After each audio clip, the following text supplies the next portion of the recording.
Hello everyone, very welcome back और YouTube channel. तो हमारी जो सीरीज कंटिन्यू चल रही है वो है हिस्ट्री ऑफ इंग्लिश लिटरेचर, जिसको हम क्रोनोलॉजिकल ऑर्डर में पढ़ रहे हैं, यानी कि एक भी चैप्टर हम मिस नहीं करेंगे। और इससे पहले मैंने रिनेसा को डिस्कस किया है, एलिजाबेथन एज को डिस्कस किया है, यानी ये कंप्लीट ऑर्डर में आप चला आ रहा है। तो रिनेसा में कई जो डिवीजन हुआ है, जैसे कि इसमें एलिजाबेथन एज आ जाएगा, जैकोबियन एंड कैरोलिन कैरोलिन जो एज है इसमें आएगी।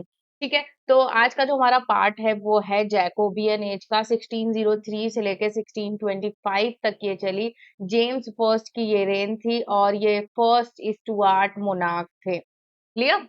तो इसमें हम देखेंगे मेटाफिजिकल पोएट्स क्या हैं, कैवलियर पोएट्स क्या हैं, गन पाउडर प्लॉट जो हुआ था, और इस एज के important poets and play rights को देखेंगे। ये एक तरीके की थ्योरी प्लस एमसीक्यू क्लास होने वाली है, यानी कि प्रैक्टिस के लिए आपको लास्ट में वीडियो के एंड में आपको एमसीक्यूज भी मिलेंगे। तो प्लीज पूरा वीडियो देखिएगा, कंप्लीट चैप्टर आपका तैयार होने वाला है जैकोबियन एज से। तो चलिए स्टार्ट करते हैं आज का हमारा important session. Okay, so first slide आपके सामने है जैकोबियन एज की, जिसमें हम कुछ इंपॉर्टेंट फीचर्स को देखेंगे और इसका इंट्रोडक्शन देखेंगे कि किस तरीके की ये एज थी। 1603 से लेके 1625 का ये पीरियड था, जैकोबियन एज के नाम से जाना जाता है, also known as the early Stuart period. जैसा कि मैंने आपको बताया कि यहाँ पे जेम्स फर्स्ट जो थे वो फर्स्ट स्टुअर्ट मोनार्क थे। यहाँ से स्टुअर्ट डायनेस्टी का शुरुआत होता है, और एलिजाबेथ जो थी उनकी डेथ से ही मतलब ट्यूडर डायनेस्टी का एंड हो जाता है। ओके, और जैसा कि मैंने आपको जो स्टार्टिंग वाले वीडियोस हैं उसमें बताया है कि जो फर्स्ट ट्यूडर मोनार्क कौन था, तो वो आपको पता होना चाहिए। और फर्स्ट स्टुअर्ट मोनार्क जो है वो जेम्स फर्स्ट हैं। तो आप कमेंट सेक्शन में जरूर बताइएगा कि फर्स्ट ट्यूडर मोनार्क कौन थे। तो यहाँ पे the Jacobean age also known as the early Stuart period encompasses the reign of James first of England 1603 से लेके 1625। ओके, तो ये एक तरीके से रेन थी किसकी, जेम्स फर्स्ट ऑफ इंग्लैंड, और स्कॉटलैंड के ये जेम्स फोर्थ थे, तो ये भी ध्यान रखिएगा। This period in English and Scottish history succeeded the Elizabethan era and preceded the Caroline era. Okay, यानी कि इन्होंने सक्सीड किया था एलिजाबेथ एरा के बाद ये आए थे, और इनके बाद जो एरा आएगी वो होगी कैरोलिन एरा, यानी कि चार्ल्स फर्स्ट वाला जो रेन है। इनके बेटे जो थे जेम्स फर्स्ट के, वो चार्ल्स फर्स्ट थे, और उस एज को कैरोलिन एज बोलते हैं। ठीक है, नेक्स्ट पॉइंट देखते हैं। One of the most important development of the Jacobean as was the creation of the king James version of Bible which came about in 1611। Okay, तो यहाँ पे सबसे इम्पोर्टेंट और डेवलपमेंट फीचर जो था वो था किंग जेम्स जो थे, उन्होंने बाइबल बनाया था, बाइबल लिखा था 1611 में। Okay, the literary style of the Jacobean as is considered बहुत डार्क एंड क्वेश्चनिंग। तो यहाँ पे आप देखेंगे जो हमारी एलिजाबेथन एज जो थी वो वहाँ की जो लिटरेरी फीचर्स थे वो बहुत ही मतलब ऐसे थे कि लाइट हार्टेड थे। बट यहाँ पे देखेंगे तो जिस तरीके के प्लेस आपको मिलेंगे, चाहे वो डचेस ऑफ माल्फी हो गया हो, ठीक है, जॉन वेस्टर का, या फिर शेक्सपियर का मैकबेथ यहाँ पे आया था, काफी इंपॉर्टेंट। इस तरीके जो डार्कर टोन पे बेस्ड प्लेस होते थे वो लिखे जाते थे। Shakespeare road many of his most famous tragedies during this period, यानी कि अगर आपसे पूछा जाए शेक्सपियर ने अपने मोस्ट पॉपुलर जो ट्रेजेडीज हैं वो किस पीरियड में लिखी थी, तो वो जैकोबियन पीरियड में लिखी थी। क्लियर। और इसी एज तक शेक्सपियर रहते हैं, यानी कि ये रिनेसा से स्टार्ट होके एलिजाबेथन एज में और यहाँ पे जैकोबियन एज तक रहते हैं। तो अगर आपसे पूछा जाए किस एज से किस एज को कवर करते हैं, तो आप सिंपल से कहेंगे एलिजाबेथन और जैकोबियन एज से। ठीक है, अब पॉलिटिकल सिनेरियो क्या था जैकोबियन एज में, उसको हम देख लेते हैं। The political scene during the Jacobean age reign of King James first was marked by tension, यानी कि पार्लियामेंट के साथ इनका टेंशन था, transition and rising conflict between monarchy and parliament. यानी कि अब इंग्लैंड में क्या था, जब रेनेसा आया था तो लोगों को उनके राइट्स मिलने लगे थे, तो पार्लियामेंट आ गया था। बट जब पार्लियामेंट आया तो कहीं न कहीं जो मोनार्क्स थे उनकी पावर कम होने लगी। इसलिए उनके बीच में कॉन्फ्लिक्ट हो रहा था। इनका ऐसा कहना था कि यानी कि जो किंग होते हैं वो यूनिवर्सल होते हैं, उनको सिर्फ यूनिवर्स यानी कि गॉड को जवाबदेही देने का अधिकार होता है और किसी को नहीं होता है। ओके?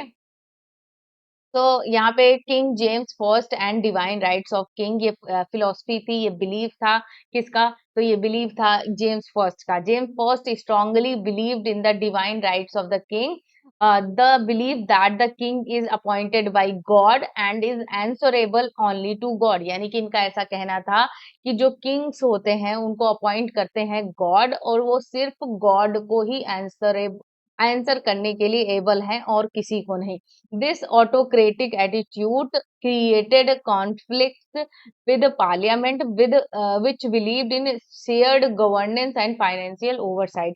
तो ये जो ऑटोक्रेटिक एटीट्यूड था यानी कि स्वयंभू वाला कि मैं ही सब कुछ हूँ, तो ये क्या करता है, ये कॉन्फ्लिक्ट्स क्रिएट करता है पार्लियामेंट के साथ। Okay, conflict with parliament. James frequently dismissed parliament when it refuses to grant him funds. Okay, parliament resisted his financial demands and foreign policies, यानी कि उनके जो भी financial demands थे और foreign policies थी उनको बिल्कुल एक तरीके से खत्म कर दिया। This tension laid the groundwork for the later English Civil War under his sun Charles first. तो इसी टेंशन का परिणाम ये होता है कि जब इनका बेटा आता है चार्ल्स फर्स्ट, तो उसके अंडर सिविल वॉर जो है वो इंग्लिश सिविल वॉर होता है। द गन पाउडर प्लॉट, यहाँ से ये काफी ज्यादा इम्पोर्टेंट फैक्ट हो जाता है, इसको समझना बहुत ज्यादा जरूरी है एग्जाम पॉइंट ऑफ व्यू से। तो 1605 में हुआ था द गन पाउडर प्लॉट जो है was failed, ये फेल्ड हो गया था।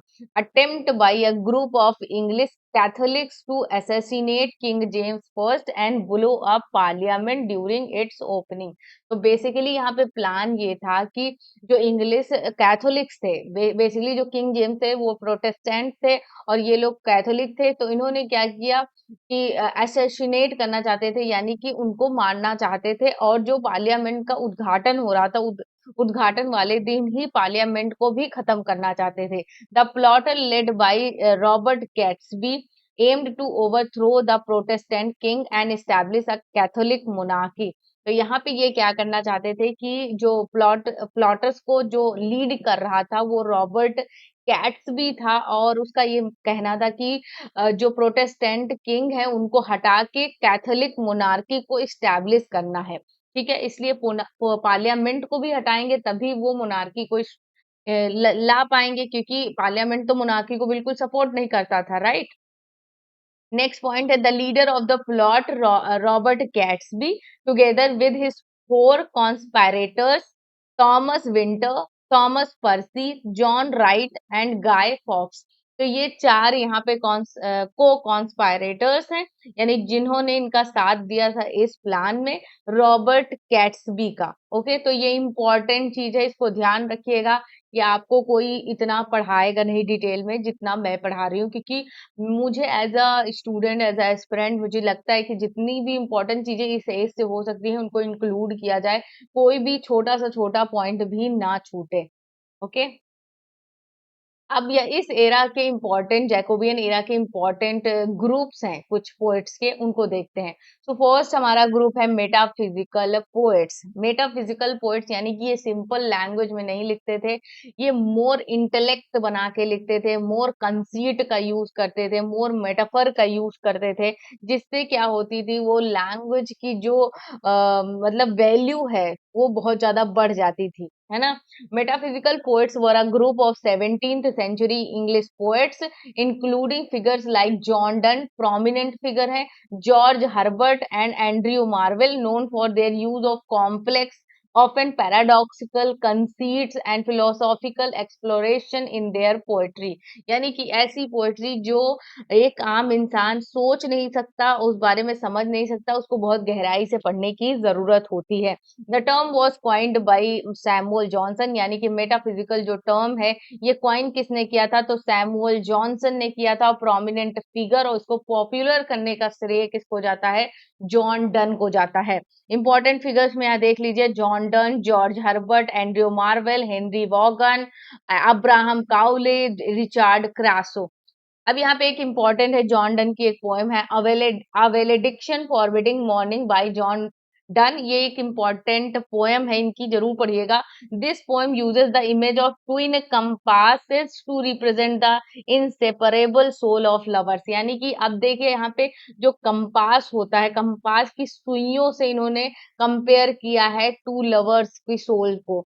तो ये एक आम इंसान का क्या कंपास को देख के वो ये सोच सकता है, तो नहीं सोच सकता है। तो यानी कि मेटाफर ऐसा जो आम लोग सोच नहीं सकते, इस तरीके का कंसीट और मेटाफर का यूज इन्होंने किया है। इस वजह से इन्हें मेटाफिजिकल पोएट्री यानी कि बियॉन्ड द फिजिकल, मेटाफिजिकल।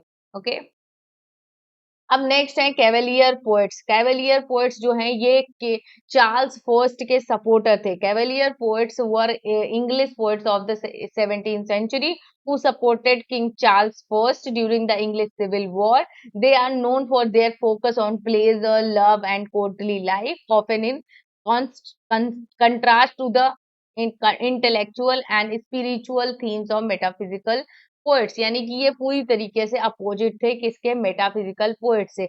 ये मेन फोकस किस पे रखते थे, प्लेजर पे, लव पे, एंड कोर्टली लाइफ पे। कोर्टली लाइफ यानी कि जो राजा महाराजाओं की लाइफ होती थी उसको कोर्टली लाइफ बोलते हैं। की फिगर यहाँ पे आपको मिल जाएंगे, Robert Herrick, Richard Lovelace, sir John Suckling and Thomas Carew. ये इंपॉर्टेंट फिगर हैं कैवेलियर पोएट से। कैवेलियर पोएट्स मेनली जो थे ये चार्ल्स फर्स्ट यानी कि मोनार्क के सपोर्टर थे। स्टाइल इनकी क्या थी, तो ये स्मूथ, सिंपल एंड लिरिकल लिखते थे। इम्पैसिस ऑन कार्प डीम यानी सेज ऑफ डे, यानी कि ये सिर्फ प्रेजेंट में बिलीव करते थे, यानी कि जो है, आज में इंजॉयमेंट करो, फ्यूचर का ना सोचो। बेसिकली इस फ्रेज का मतलब यही है। क्लियर एंड म्यूजिकल लैंग्वेज में ये लिखते थे। ओके, अब major poets of the Jacobean era, Jacobean age का देखते हैं, मेजर पोएट्स के बारे में हम पढ़ेंगे। तो फर्स्ट मेजर पोएट यहाँ पे आपको दिख रहे हैं जॉन डन, जो कि एक मेटाफिजिकल पोएट है, a leading figure of metaphysical poetry, known for blending intellect with emotion and religious as well as secular themes। Okay, इन्होंने इंटेलेक्ट विद इमोशन को ब्लेंड किया। क्या ऐसा पॉसिबल हो सकता है, क्या दिल और दिमाग एक चीज कह सकते हैं, लेकिन इन्होंने ये पॉसिबल करके दिखाया है, दोनों को एक ही मिला के वर्क्स लिखे हैं। तो इनके इंपॉर्टेंट वर्क्स में है the flea, love poem with witty conceit, death B not proud, ये एक होली सोनेट है, a valediction forbidding morning, good Morrow इनकी एक इम्पॉर्टेंट पोएम है, और ये है हमारे जॉन डन। क्लियर। नेक्स्ट जो पोएट है वो है जॉर्ज हर्बर्ट, 1593 से लेके 1633 तक इनकी टाइम लाइन रही, और ये मेटाफिजिकल पोएट हैं। Wrote deeply spiritual and devotional poetry, his poems often reflect religious struggle and personal faith. Important work, famous work हैं the collar, the pulley, Easter wings, ये तीनों इंपॉर्टेंट वर्क्स हैं इनके, और ये हैं जॉर्ज हर्बर्ट। नेक्स्ट जो हमारे इंपॉर्टेंट पोएम है सटारिकल पोएट, इनको बोल सकते हैं बेन जॉनसन। बेन जॉनसन 1572 से लेके 1637 तक रहे, कोर्ट एंड सटारिकल पोएट ये थे।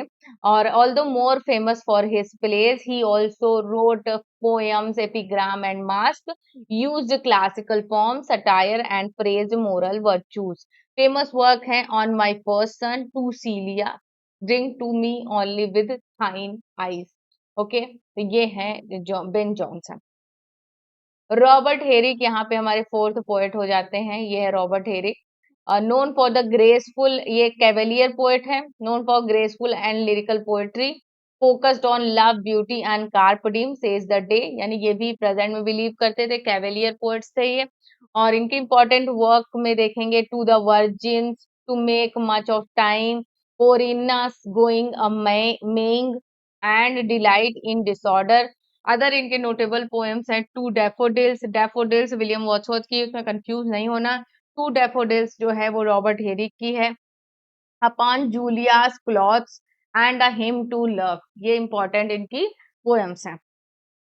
रिचार्ड लवलेस ये कैवेलियर पोएट्स हैं, poet and supporter of King Charles first. इनकी वेशभूषा से लग रहा है कि ये कोर्टली पोएट हैं। His poetry reflects loyalty, honour and love. Famous works में to Althea from prison and to Lucasta going to the wars. और अदर नोटेबल पोएम्स में है to his fairest valentine Mrs L, to Amarantha that she would dishevel her hair and a fly caught in a cobweb। तो अब हम यहाँ पे major जो play rights हैं उनको देखेंगे जैकोबियन एरा के। तो फर्स्ट हैं विलियम शेक्सपियर, 1564 से लेके 1616 तक इनका टाइमलाइन रहा। दो ही began in the Elizabethan age, जैसा कि मैंने बताया एलिजाबेथन एज में इन्होंने स्टार्ट किया था। Many of his greatest tragedies were written during the Jacobean period. His Jacobean work are darker and more focus on human flaws and power struggle. यानी कि यहाँ पे जो इन्होंने ट्रेजेडीज लिखी हैं वो डार्कर टोन में लिखी हैं, जो कि फोकस करती हैं जो मनुष्य होते हैं उनकी जो गलतियां होती हैं उन पे, और किस तरीके से पावर का स्ट्रगल हो रहा है, यानी कि एक सिंहासन पाने के लिए लोग किस तरीके से अपनों को ही मार रहे हैं। इनके इम्पोर्टेंट जैकोबियन प्लेस हैं मैकबेथ और किंग लियर और ओथेलो, द टेम्पेस्ट। ओके, तो मैकबेथ में ambition and fate, King Lear madness and betrayal, और ओथेलो जेलेसी एंड मैनिपुलेशन पे बेस्ड है। The Tempest power, magic and forgiveness की थीम आपको यहाँ पे मिलेगी। क्लियर। नेक्स्ट है बेन जॉनसन, प्ले राइट, और ये पोएट भी हैं। 1572 से लेके 1637 तक इनकी टाइमलाइन थी। One of the most prominent playwright of the Jacobean era, known for his comedies satire and court masque. और नोटेबल प्लेस हैं वालपोन, सटायर और ग्रीड व बेस है। The Alchemist, a clever con game, और Bartholo Bartholomew Fair, ये social comedy है। Every man in his humour, comedy of humours. Okay, तो ये इनके इंपॉर्टेंट प्लेस थे किसके, बेन जॉनसन के। नेक्स्ट है मोस्ट फेमस प्ले राइट इस एरा के, John Webster, master of dark violent revenge tragedies, known for the strong female characters and gloomy atmosphere. यानी कि इनके प्लेस में आपको स्ट्रॉन्ग फीमेल कैरेक्टर्स दिखाई देंगे, जैसे कि डचेस ऑफ माल्फी आपने पढ़ा होगा। तो इसमें ये जो फीमेल कैरेक्टर थी इसमें ये बहुत ही ज्यादा पावरफुल थी। और ग्लूमी एटमॉस्फेयर यानी कि यहाँ पे आपको बहुत ही ग्लूमी महल वगैरह दिखाई देंगे। डचेस ऑफ माल्फी एक इम्पॉर्टेंट इनका प्ले है, a tragic story of the power and corruption. The White Devil, betrayal and revenge in a corrupt society, ये किसकी थीम है, ये है जॉन वेबस्टर। तो नेक्स्ट है थॉमस मिडल्टन, थॉमस मिडल्टन 1580 से लेकर 1627 तक इनका टाइम लाइन है। He wrote both tragedies and comedies, दोनों इन्होंने लिखा है। ऑफन विद सैटारिकल और cynical tones. He also collaborated with other play rights के साथ इन्होंने कोलैबोरेट किया है। द चेंजलिंग इन्होंने लिखा है विलियम राउली के साथ, जो कि मैडनेस एंड मर्डर पे बेस्ड है। Women beware women, a tragedy of lust and ambition. Next है a chaste maid in Cheapside, satirical comedy है, ये है थॉमस मिडल्टन। साइरिल टॉर्नियर जो है ये 1575 से लेकर 1626 तक रहे। Known for his intense and disturbing revenge tragedies के लिए जाने जाते हैं। नोटेबल जो इनके प्लेस हैं, द रिवेंजर्स ट्रेजेडी, और नेक्स्ट जो है इनका इम्पोर्टेंट प्ले वो है atheist tragedy, the atheist tragedy, ये भी एक इनका इम्पोर्टेंट प्ले है। ये है साइरिल टॉर्नियर। फ्रांसिस ब्यूमॉन्ट और जॉन फ्लेचर, ये दोनों मतलब प्लेराइट जो थे ये कोलैबोरेट करके लिखते थे। A famous playwright Duo who wrote both romantic comedies and tragic comedies. अब ये कौन है, ये है फ्रांसिस ब्यूमॉन्ट और ये है जॉन फ्लेचर। फिलास्टर जो है ये इन दोनों ने मिलके लिखा था। A tragic comedy involving love and mistaken identity, the maid's tragedy political and personal betrayal, ये भी इन्होंने मिलके लिखा था। A king and no king blends comedy and serious drama, ये भी इन दोनों ने मिलके लिखा था। क्लियर। तो अब यहाँ पे हम देखेंगे जो एमसीक्यूज हैं जैकोबियन एरा पे, उनको हम कंप्लीट करेंगे, जिससे आप अपना इवेल्युएशन कर सकें कि आपकी प्रोग्रेस कितनी है, कितना आप इस एज को समझ पाए हैं।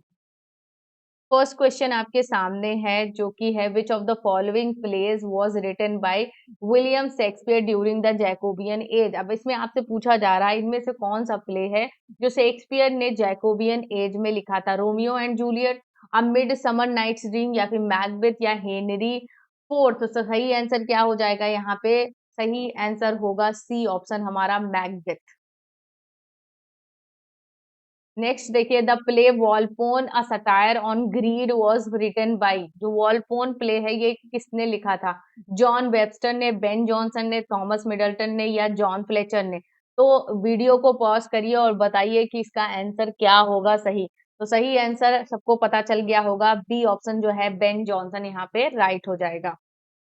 नेक्स्ट क्वेश्चन है who is the author of the revenge tragedy the Duchess of Malfi. Duchess of Malfi जो कि एक रिवेंज ट्रेजेडी है, इसको किसने लिखा था? फ्रांसिस ब्यूमोंट ने, विलियम शेक्सपियर ने, जॉन वेबस्टर ने, या फिर साइरिल टॉर्नियर ने? तो सही आंसर क्या हो जाएगा? वीडियो को पॉज करिए और आंसर खुद करने की कोशिश करिए। सही आंसर होगा डचेस ऑफ माल्फी के जो ऑथर हैं वो है John Webster. The Changeling, a Jacobean tragedy, was written by Thomas Middleton and, यानी कि द चेंजलिंग एक कोलैबोरेटिव वर्क है, दोनों ने मिल के लिखा है। तो पहले जो राइटर है उनको पता है, थॉमस मिडल्टन है। जो नेक्स्ट राइटर हैं, दूसरे राइटर हैं, वो कौन है? जॉन वेबस्टर, विलियम राउले, या फिर बेन जॉनसन, या रिचार्ड ब्रोन? तो सही आंसर क्या होगा? तो विलियम राउले, यहाँ पे बी ऑप्शन हमारा राइट हो जाएगा। Which Jacobean playwright is known for the dark revenge tragedy, The Revenger's Tragedy? ये जो द रिवेंजर्स ट्रेजेडी है इसके प्लेराइट कौन है ये पूछा जा रहा है। Thomas Kyd, John Marston, Cyril Tourneur, या फिर जॉर्ज चैपमैन? तो सही आंसर क्या हो जाएगा? सी ऑप्शन हमारा राइट हो जाएगा, Cyril टॉर्नियर। Who among the following formed a famous playwright duo during the Jacobean era? तो यहाँ पे आपको बताना है जैकोबियन एरा में कौन से प्लेराइट का डुओ था। Middleton and Marlowe, John and Herrick, Beaumont and Fletcher, Jonson and Shakespeare? तो सही आंसर क्या हो जाएगा? सबको पता है, हमें हमने अभी थ्योरी में पढ़ा है, तो वो सही आंसर हो जाएगा C, Beaumont and Fletcher. Which genre was John Webster most famous for? यानी कि जॉन वेबस्टर का मोस्ट फेमस जॉनरा कौन सा है? Romantic comedy, religious drama, revenge tragedy, या फिर कोर्ट मास्क? तो सही आंसर क्या हो जाएगा? सी ऑप्शन हमारा राइट हो जाएगा, रिवेंज ट्रेजेडी ये लिखते थे। The play Philaster which combines elements of romance and politics was written by। जो यहाँ आपसे पूछा जा रहा है कि फिलास्टर जो प्ले है ये किसने लिखा था? Shakespeare alone, Middleton and Dekker, Beaumont and Fletcher, Jonson and Marlowe? तो सही आंसर क्या हो जाएगा? सी ऑप्शन हमारा राइट हो जाएगा, ब्यूमोंट एंड फ्लेचर। नेक्स्ट है the Jacobean age began with the reign of which monarch. तो यहाँ से पूछा जा रहा है कि जैकोबियन एज की शुरुआत किस मोनार्क से हुई है? Elizabeth first, Charles first, James first, या हेनरी एट? तो सही आंसर क्या हो जाएगा? तो जेम्स फर्स्ट से शुरुआत होती है किसकी? जैकोबियन एज की। चार्ल्स फर्स्ट से कैरोलिन एज की शुरुआत होती है। और यहाँ पे एलिजाबेथ बेथन एज जो होती है, यहाँ इनसे शुरुआत होती है एलिजाबेथ फर्स्ट से। 1580 1558 से लेके 1603 तक इनकी रेन रही। उसके बाद कैरोलिन एज आ जाती है। जेम्स फर्स्ट की जो रेन रही है वो 1603 से लेके 1625 तक रही है। और ये फर्स्ट स्टुअर्ट मोनार्क थे। कौन से मोनार्क थे? फर्स्ट स्टुअर्ट मोनार्क थे। और जो एलिजाबेथ फर्स्ट थी, इनसे ही मतलब ट्यूडर डायनेस्टी का अंत हो जाता है। ट्यूडर डायनेस्टी, ट्यूडर डायनेस्टी का अंत हो जाता है। ओके, फर्स्ट ट्यूडर मोनार्क कौन थे? Henry 7। Clear. The gunpowder plot of 1605 aimed to, क्या एम था गन पाउडर प्लॉट का जो कि 1605 में हुआ था, जो कि फेल हो गया? Kill King James first and blow up parliament, replace Queen Elizabeth first, ban Catholicism, या फिर एंड द सिविल वॉर। तो सही आंसर क्या हो जाता है यहाँ पे? ए ऑप्शन हमारा राइट हो जाएगा, क्योंकि ये मतलब क्या करना चाहते थे, कैथोलिक मोनार्क को लेके आना चाहते थे, इसलिए ये किंग जेम्स को मार देना चाहते थे। और पार्लियामेंट मोनार्क के खिलाफ थी, इसलिए पार्लियामेंट के उद्घाटन वाले दिन ही उसको उड़ा देना चाहते थे। ठीक है, तो ए ऑप्शन हमारा राइट हो जाएगा। नेक्स्ट क्वेश्चन है, which of the following best describe James first believes about kingship. तो इनमें से कौन सा ऐसा ऑप्शन है जो जेम्स फर्स्ट का जो उनके किंगशिप के लिए बिलीव है वो सही बता रहा है? Democracy is essential, king should rule with parliament, divine rights of Kings, Kings should be elected. तो सही आंसर क्या हो जाएगा? जो इनका कहना था कि किंग्स के पास डिवाइन राइट्स होते हैं, यानी कि उनको सिर्फ गॉड उनको अपॉइंट करता है और गॉड को ही वो आंसरेबल है और किसी को नहीं। तो सी ऑप्शन हमारा राइट हो जाएगा। The king James Bible was published in which year. King James की जो बाइबल है वो किस ईयर में पब्लिश हुई थी? 1603 में, 1605 में, 1611, 1625। सही आंसर हो जाएगा सी ऑप्शन 1611 में। Which group of poets focused on wit, complex metaphors, and religious themes during the Jacobean era? तो कॉम्प्लेक्स मेटाफर पे कौन फोकस करता था? Cavalier poets, romantic poets, metaphysical poets, या फिर ऑगस्टन पोएट्स। तो सही आंसर क्या हो जाएगा? सी। अब आपको कमेंट सेक्शन में बताना है इस टर्म को क्वाइन किसने किया था? Who coined this term? Which of the following which of the following was not a characteristic of cavalier poets? यानी कैवेलियर पोएट की कौन सी कैरेक्टरिस्टिक नहीं है? कार्प डीम थीम ये है कैवेलियर पोएट्स की, ठीक है, तो ये है। सिंपल एंड लिरिकल स्टाइल ये भी है। सपोर्ट ऑफ मोनार्की ये भी है। जो नहीं है वो है डीप रिलीजियस सिंबोलिज्म, ये नहीं है। तो सही ऑप्शन यही हो जाएगा, यानी कौन नहीं है ये पूछा जा रहा है। Which play reflect the political and moral corruption typical of Jacobean tragedy? यानी कि किस प्ले में आपको पॉलिटिकल एंड मोरल करप्शन मिलेगा? एवरीमैन में, या फिर द डचेस ऑफ माल्फी में, डॉक्टर फॉस्टर्स में, या फिर द राइवल्स में? तो डॉक्टर फॉस्टर्स तो यहाँ पे है ही नहीं, उसका कोई सवाल ही नहीं उठता है। सही आंसर जो हो जाएगा वो हो जाएगा द डचेस ऑफ माल्फी।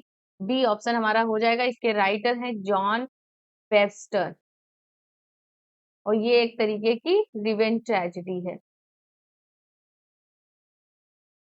तो हमने यहाँ पे जैकोबियन एज का कंप्लीट चैप्टर पढ़ लिया है, एमसीक्यूज भी कर लिए हैं, यानी कि आप अपना इवेल्युएशन भी कर सकते हैं। तो इस तरीके से हमारा ये इम्पोर्टेंट सेशन यहीं पे कंप्लीट होता है। और इम्पोर्टेंट सेशन के लिए आप प्लेलिस्ट को स्टार्टिंग से फॉलो करें, क्योंकि एक स्टार्टिंग में जब आप फॉलो करेंगे तो एक रिदम अच्छा बनेगा और आप अच्छी तरीके से चीजें समझ पाएंगे। सो थैंक्स फॉर वॉचिंग, मिलते हैं नेक्स्ट वीडियो में, बाय बाय।